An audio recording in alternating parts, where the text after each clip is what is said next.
Hi. Some people say that it was all orchestrated, this refugee crisis. It was planned in advance. All these refugees coming to Europe to destroy or change it, right? And I believe this. I have no doubts about it.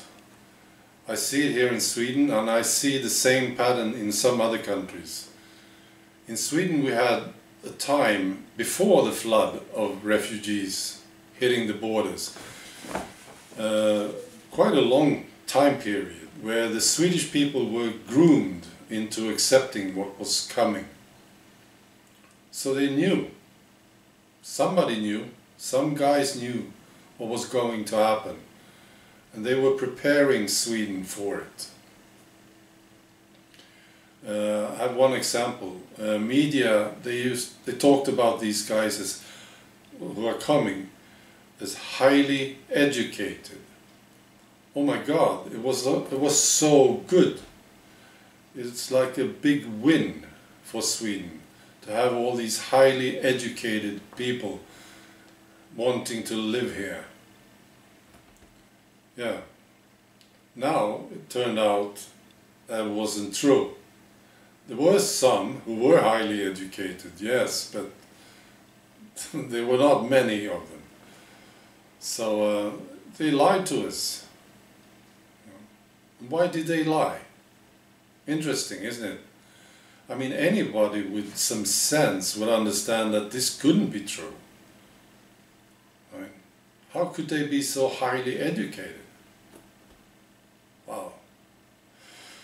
So these public service TV guys, I think public service TV was the main tool into grooming Sweden. The politicians, of course, but they used public service TV and other media. But public service TV, these guys, they never had to face any of this shit that happened, any of this mess that we see in Sweden. They live in nice areas. They are not afraid to walk out at night, I'm sure. They don't see their neighbors' cars torched or their own cars torched, right? So and they are so happy to tell anybody who objects that they are racists and so on.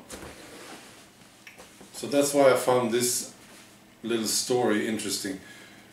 It's nothing compared to what the awful stuff that is going on in other parts of Sweden, but still, this happened to the public service TV guys, so that's why I found it a bit amusing.